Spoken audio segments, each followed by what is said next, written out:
Sejam bem-vindos à nossa Sala da Alma. Estamos aqui reunidos para mais um dia de estudo, mais um dia em que nós vamos mergulhar nesse universo que é a nossa alma e continuar falando de assuntos tão importantes para mim, para você, para o nosso crescimento. Tudo bem, pastora? Tudo, Muzi. Então tá jóia. Hoje nós vamos continuar com um assunto super interessante. Na semana passada, no outro episódio, nós falamos de sugestão emocional. Se você não viu esse episódio, e todos os outros nossos estão disponíveis nas nossas redes sociais da igreja, Igreja Caminho da Verdade. Nós estamos no YouTube, no Facebook e no Instagram. Vamos lá então, pastor, hoje nós vamos falar de catalepsia. Isso. Olá. Nós falamos sobre sugestão, né, Muzi? E falamos sobre a sugestão caracterizando ela com uma questão de ação. Não é algo muito pessoal, né? Falamos até que aquela pessoa que sugestiona as outras, ela não tem necessidade do monopólio, né? Ela tem necessidade de fazer um mercado, de agir para que a outra a copie.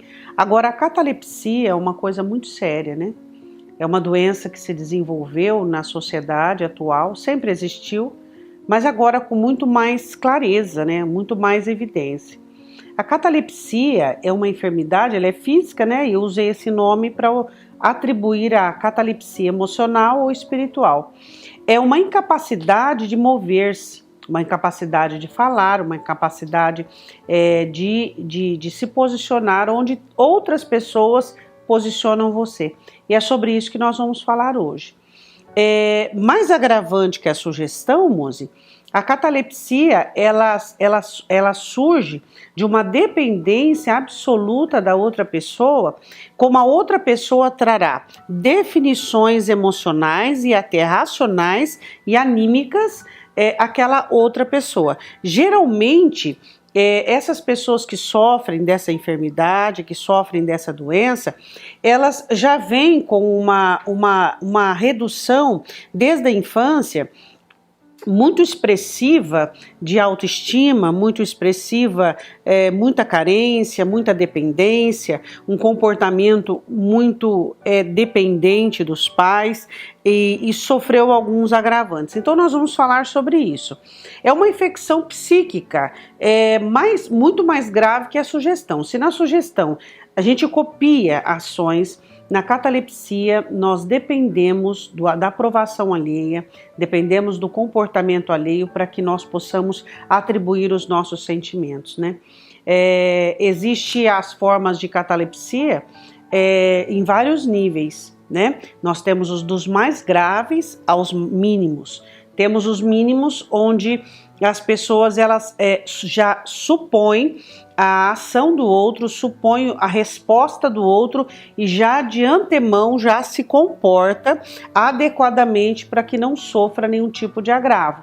E temos as mais graves, que são aquelas realmente que sofrem violência física, violência emocional, né, em termos mais graves. Então nós temos a catalepsia inserida na sociedade, onde às vezes você conversa com uma pessoa e você nem imagina que ela é alguém que vive uma vida totalmente inerte, uma vida totalmente dependente de uma outra pessoa, debaixo de uma opressão, debaixo de uma sugestão opressora absoluta.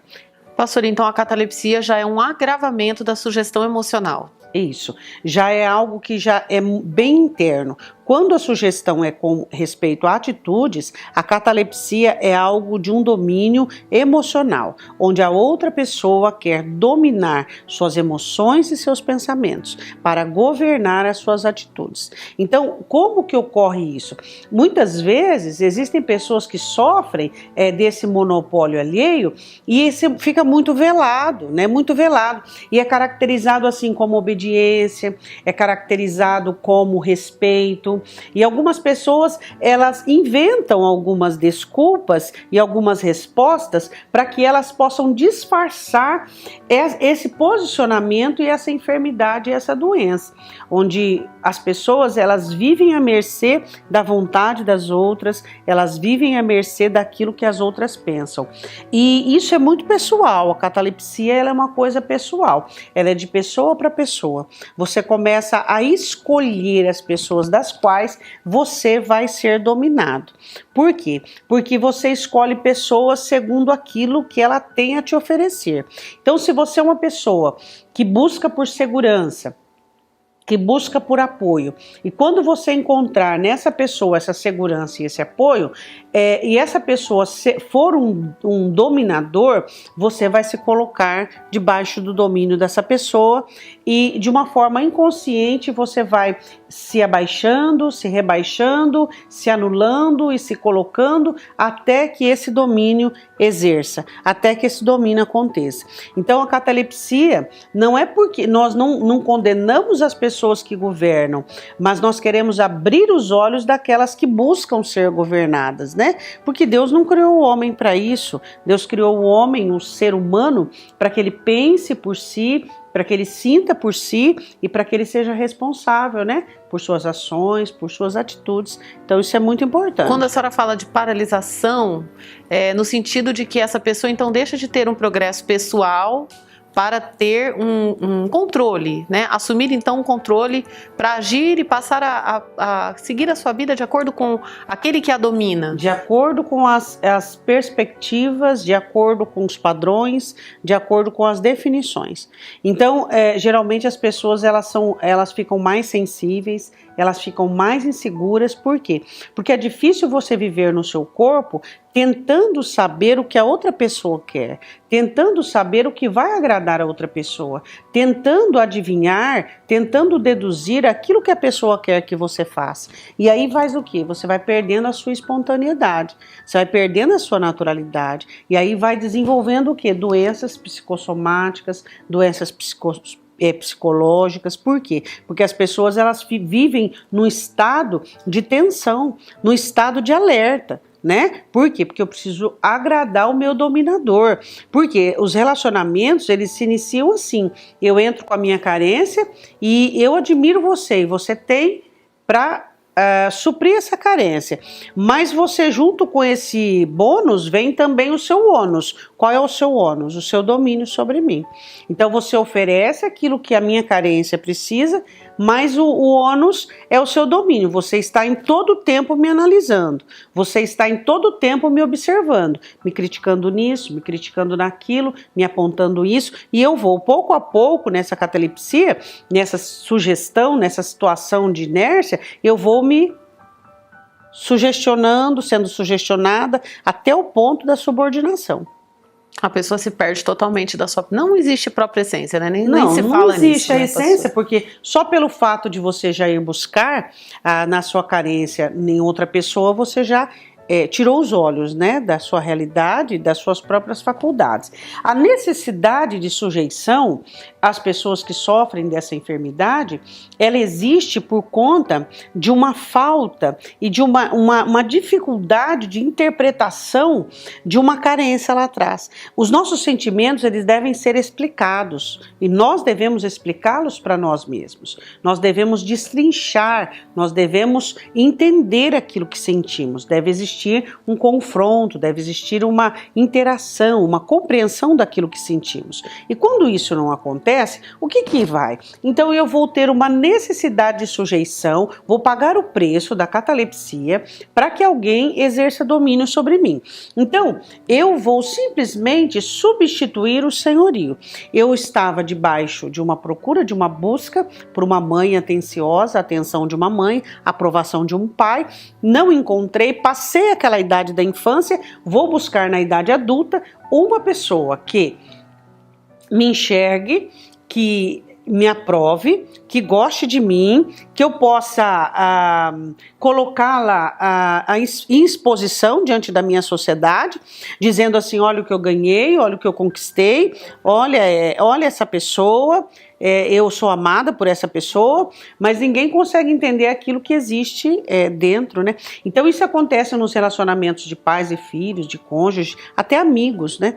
Eu já presenciei amigos que sofrem dessa inércia inércia por conta da oposição opressora, por conta do domínio de um outro amigo, onde se justifica uma amizade intensa, uma amizade corporativa, mas não é nada disso. É simplesmente uma inércia dentro de uma pessoa que domina totalmente o que o outro faz. Eu não quero que você converse com esse, eu não gosto que você se relacione com aquele e assim por diante, né? As pessoas se tornam donas umas das outras e isso, eu não sou nascida para isso e nem mesmo você, né? Se nós não sabemos então nos relacionarmos nem entre nós de forma saudável, quem dirá com Deus, né, pastora? Porque a senhora falou no programa passado sobre a sujeição e já trouxe para nós aí um grave problema de relacionamento, né? Nós sabermos como nos relacionarmos de maneira saudável com as outras pessoas, sem abandonar a nossa essência.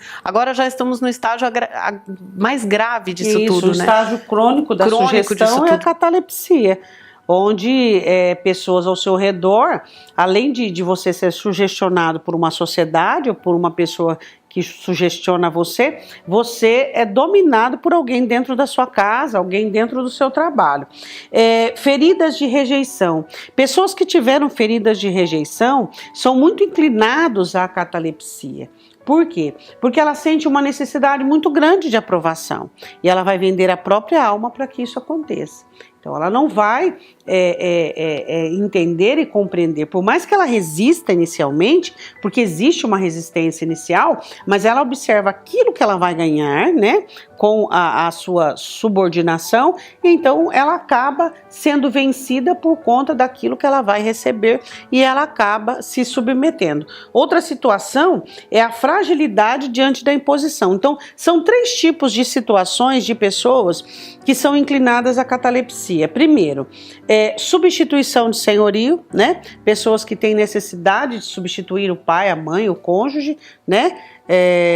Por outra pessoa. Segundo, feridas de rejeição, né? Onde pessoas não foram curadas da rejeição, então elas têm necessidade daquela situação de pisada, de subordinação que massageia o ego de uma forma ruim e negativa. E por último, é a fragilidade diante da imposição. Pessoas que elas não têm esse posicionamento favorável com respeito a si mesmo diante do domínio de outro, dizendo, não, peraí, até aqui você pode ir, depois daqui já é meu campo e meu limite, né?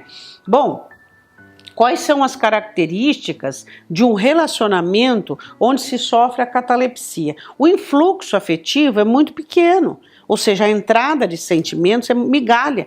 Então, a pessoa, na verdade, ela cria uma fantasia grande sobre aquele relacionamento, nós vamos falar isso no próximo sala. Ela cria uma fantasia grande sobre aquele relacionamento, ela acredita piamente que tem sido sustentada por aquele relacionamento, ela busca neste relacionamento, ela tenta salvar de todas as maneiras, e quando ela percebe que esse relacionamento está ruim, está passando por crise, ela faz mais ainda. Ela tripudia-se mais ainda, ela se estupra, né? A própria alma mais ainda, ela machuca a própria alma mais ainda. Então é uma coisa muito interessante quando nós olhamos e analisamos e observamos que o influxo, que a entrada que a outra pessoa oferece para ela é quase nada. É quase nada. Então, e ela vai se alimentando com aquilo, criando ilusões com respeito a esse. Uma palavra muito interessante, Muzi, que eu acho assim que essa palavra significa uma produção própria, autógeno. São pessoas que produzem dentro de si mesmo conclusões irreais. Então ela olha para esse relacionamento e ela acredita que é bom. E se você chegar para ela, nós vemos isso na síndrome de Estocolmo, pessoas que se apaixonam, pessoas que criam dependência, né, do seu aprisionador, do seu sequestrador. Então, se você olhar para ela e dizer assim, esse relacionamento é tóxico, né, essa palavra agora está muito em moda, né, mas é uma palavra muito antiga. Então, esse relacionamento seu é tóxico, isso aí está te fazendo mal, isso aí está te prejudicando, você vai contra tudo aquilo que ela fantasiou, que ela criou essa ilusão. né? Então você vai contra e ela vai totalmente contra você. Mas ela sabe, pastora, por exemplo, ela sabe que ela está nesse relacionamento, que está sendo ruim para ela lá na sua intimidade, mas ela fantasia que está bom. Ou ela não tem Não, ela tem lapsos de consciência. Tem lapsos de consciência quando sofre da outra parte essa rejeição, esse abandono. Ela é levada e conduzida às memórias e tudo aquilo que um dia ela sofreu. Só que a necessidade de acreditar, o medo de perder esse relacionamento, o medo de ficar sozinha, sem essa tutoria, isso aí E você vê, Muzi, que não são pessoas assim. Às vezes você fala assim, mas gente que cai nisso, gente que é contraída por isso, são pessoas totalmente leigas. Não. Geralmente pessoas que sofrem de catalepsia são pessoas que desenvolveram em suas vidas gradualmente, são pessoas que têm faculdade, diplomas e que às vezes têm êxitos profissionais, mas que têm esse ônus dentro da alma e que por isso se aprisionam a essas pessoas e a essas situações. Então ela mesmo justifica, né? Ela cria suas justificações para que ela continue então dentro desse relacionamento. Ela mesma vai criando desculpa, justificativa e vai com aquela procrastinação, aquela velha empurrada com a barriga, né? Vamos vendo no que vai dar, vamos vendo no que vai dar. Bom, a autoprodução de fantasias, de idealizações, e ela vai, essa autogenia, essa situação autógena dentro dela, onde ela cria, ela responde. Então, quando ela percebe, o relacionamento dela é um movimento só. É só ela que movimenta o relacionamento. Isso, só ela que movimenta o relacionamento, só ela que investe, só ela que abaixa, somente ela. E quanto menos o outro entrega, mais ela entrega. E assim vai. As comunicações desses dominadores são muito interessantes. Você consegue interpretar por meio do olhar. Então as pessoas, elas se percebe às vezes assim, uma pessoa está num lugar e às vezes o marido dá um olhar para a esposa, ela já muda todo o comportamento, ou o filho muda todo o comportamento. Por quê? Por causa disso. Então esse governo e esse domínio onde os gestos substituem as palavras, né? Que as palavras elas jamais devem ser substituídas. As palavras são santas, são abençoadoras. As palavras devem existir. As pessoas precisam aprender a se expressar. Elas precisam dizer aquilo que pensam, aquilo que sentem. E a catalepsia é quando você abandona as palavras e você começa a comunicar com a pessoa por meio de gestos, por meio de olhares, aprovados, reprovados, contentamento, descontentamento. Então aí você percebe essa comunicação que exerce um comando de sujeição. Então essa comunicação ela exerce ali um comando de sujeição sobre aquela pessoa. E tudo se movimenta. É um grande jogo. E é muito incisivo na formação anímica, né? Esse domínio de pessoas que sofrem a rejeição, que têm dificuldade de se impor, que têm feridas dentro da alma, né? Que tem essa fome de carência. Então, quando elas encontram um dominador, esse dominador vai criar padrões que vai formar a sua personalidade, vai formar as suas características. Então, Muzi, eu fico muito preocupada, por quê? Porque pessoas que sofrem disso, elas passam de mão em mão. Elas passam de dominador, elas passam de um cônjuge para um filho, de um filho para um amigo, e elas vão passando de mão em mão. Pastor, é possível que uma pessoa que tenha catalepsia, ela se comporte com essas características dentro de um relacionamento onde há um dominador e em outros relacionamentos não? De forma diferente? Sem ter esse dominador ali? É possível. É possível você olhar uma pessoa e você vê-la predominante, falando, exercendo, por exemplo, no seu trabalho, domínio e delegando e tendo autonomia e sendo inteligente e em casa dominado. Totalmente inerte, totalmente à mercê. É possível, é possível. É possível por conta da área da rejeição. Onde houve a área da rejeição, nós temos 3 tipos de evoluções, desde a infância até a vida adulta. Onde houve a área da rejeição é que existe essa situação. Bom, como que se inicia isso? Como que acontece o início dessa enfermidade? Acontece pelo abandono das faculdades anímicas.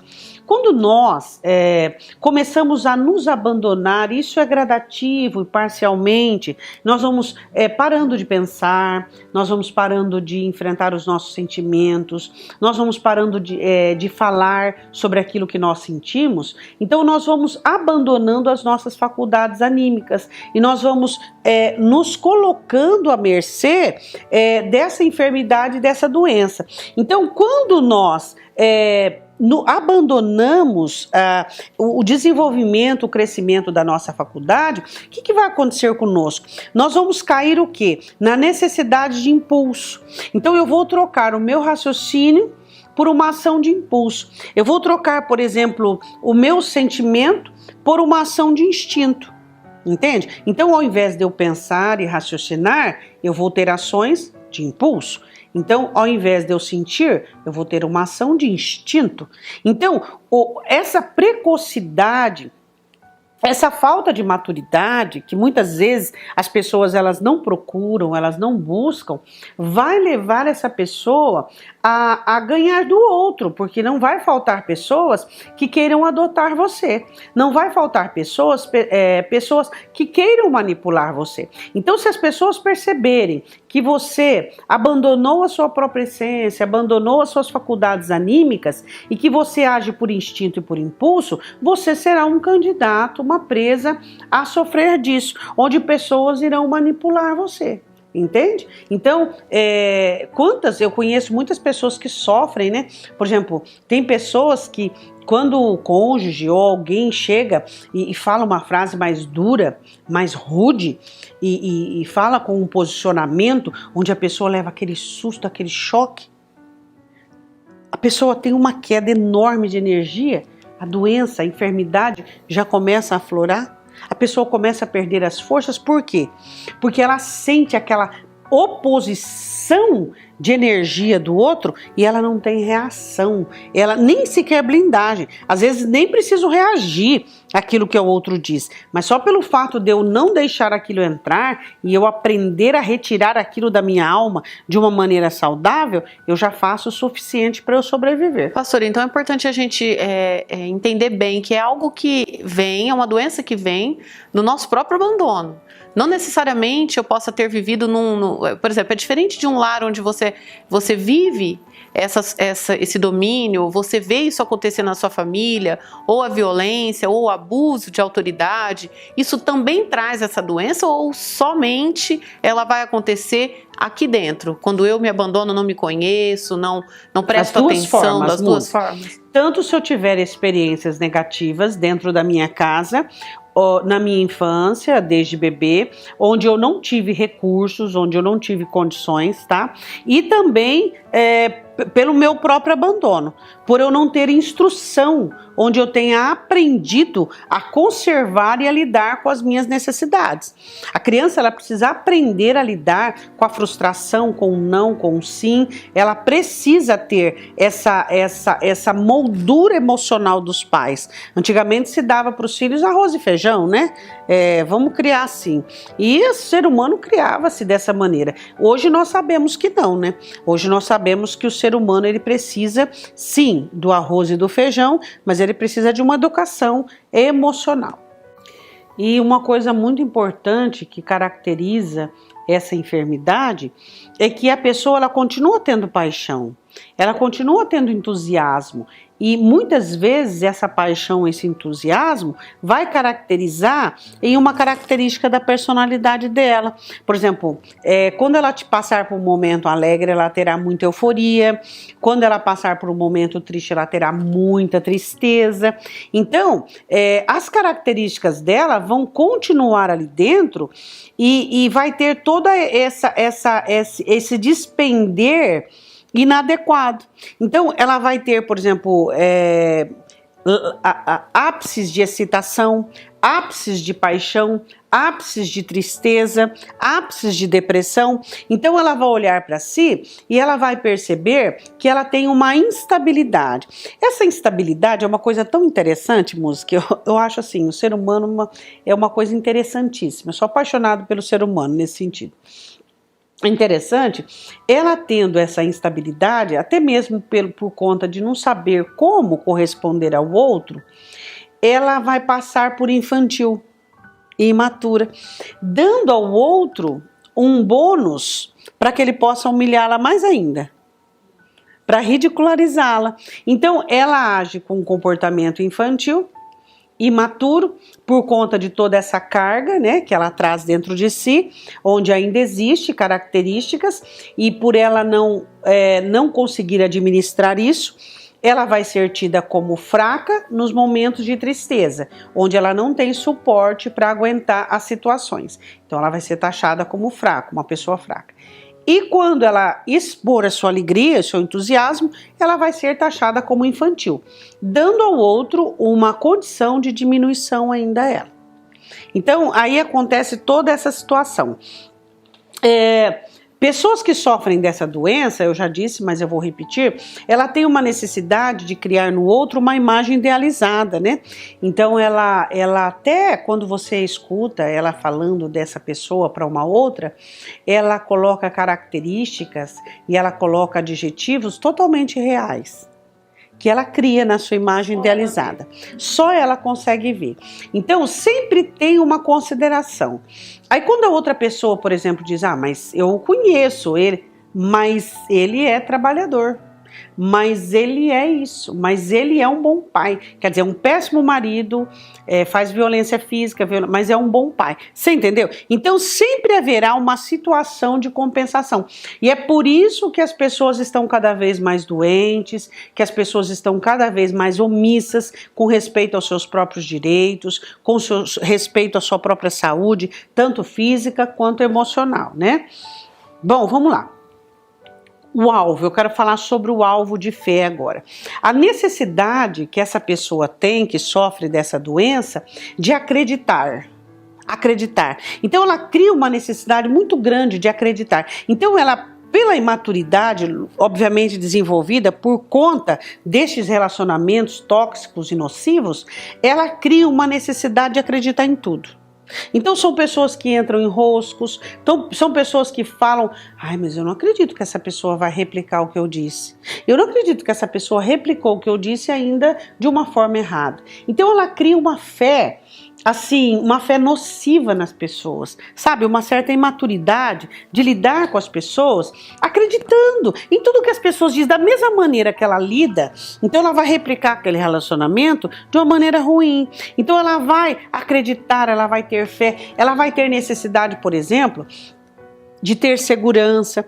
Tudo vai inspirar para ela segurança. Por exemplo, projetos. Todos os projetos vão inspirar, ela vai começar a imaginar, ela vai começar a sonhar, ela vai se imaginar lá no topo, ou então ela vai se imaginar lá no fracasso. Então são dois polos, ou lá em cima ou lá embaixo. A falta de limitação e os exageros sempre vai estar presente. Tudo por conta dessa terceirização emocional, onde o outro domina e ela perde totalmente o controle. Bom, eu quero falar um pouquinho sobre definições aproximativas. O que eu quero dizer como definições aproximativas? A necessidade que essa pessoa tem do outro para definir quem ela vai ser, o que ela vai pensar, o que ela vai sentir, as coisas que ela vai fazer.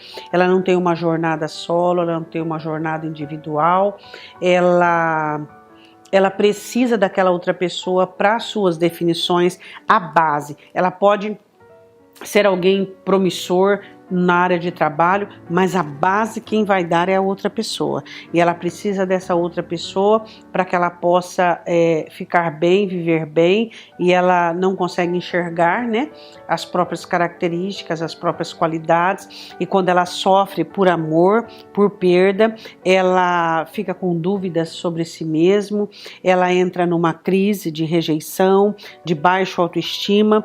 Quando ela sofre uma queda de autoestima, ela precisa precisa de uma realização fantasiosa para que as pessoas acreditem, né? Para que ela acredite também. Então é uma complexidade que não se tem fim. Bom, o combustível é a função afetiva. A pessoa que oprime a outra, ela oferece migalhas, como eu mesma disse, e ela usa um sistema de manipulação. Tipo assim, bato e assopro, mais ou menos dessa maneira. Então, ela nega aquilo que a outra tem direito, mas ela vai em outra área e supre. Entende? E ela está sempre dando alfinetadinhas, dando diminuição, mas ela percebe no que a outra, a engrenagem do que a outra funciona, e ela sempre está ali depositando alguma coisa. Então, para que aquela pessoa, ela fique no monopólio dela, né? Então, é muito bom para essas pessoas que a outra seja doente e esteja, porque eu vou receber o seu ônus, o seu bônus, mas não vou ter o seu ônus, mas eu vou te manipular e assim as coisas vão... Eu já disse sobre usar motivações para continuar o monopólio e continuar essa manipulação. Deixa eu falar um pouquinho com você sobre essa condição. Eu falei, num espaço pequeno de tempo, né? Eu falei sobre o mínimo e sobre o agravante. Se houver alguém na sua vida que te causa pânico, que te causa medo, que te causa instabilidade, que faz com que você analise os seus movimentos para que você não desagrade, não permita com que isso aconteça. Isso é um sintoma de catalepsia e isso tende a piorar. Então, eu quero dizer uma coisa para você. O evangelho é libertador. Deus é libertador. Deus pode libertar você dessa condição. Por quê? Porque Deus não nos chamou para a escravidão e para a servidão de ninguém, tá? Então, eu tenho os meus, você tem os seus, nós temos as nossas falhas, as nossas fraquezas, as nossas qualidades, e ninguém pode exercer domínio sobre o outro. Isso é totalmente indevido. Nós temos que avaliar muito os nossos relacionamentos, né, pastora? E se você puder, estude os temas do Sala da Alma. É importante, a pastora já nos ensinou que toda vez que nós identificamos uma miséria, uma fraqueza, algo nos chama a atenção no nosso emocional, é uma oportunidade para que a gente se conheça, para que a gente não chegue a um estado como esse, como nós ouvimos aqui, e que nós tenhamos relacionamentos saudáveis, que a gente possa entender o nosso lugar, possamos existir a partir do que realmente é real, que é a nossa essência, aquela que a gente abandonou lá atrás. Só um governo, o de Jesus, o de Deus dentro de nós, né, pastora? Somente isso, né? Somente. Vamos fazer uma oração, pastora? Vamos. Pai, nós te pedimos que o Senhor nos ajude para que exista dentro de nós a força e o poder do Teu Espírito, para que não aceitemos de forma alguma, ó Deus, qualquer tipo de monopólio. Quero te pedir pelas pessoas que sofrem dessa enfermidade emocional e espiritual, que elas encontrem no Senhor a força necessária, a habilidade necessária para libertar-se, Pai. Eu te peço em nome de Jesus. Amém. Amém. Amém? Deus abençoe você. Até o próximo Sala da Alma.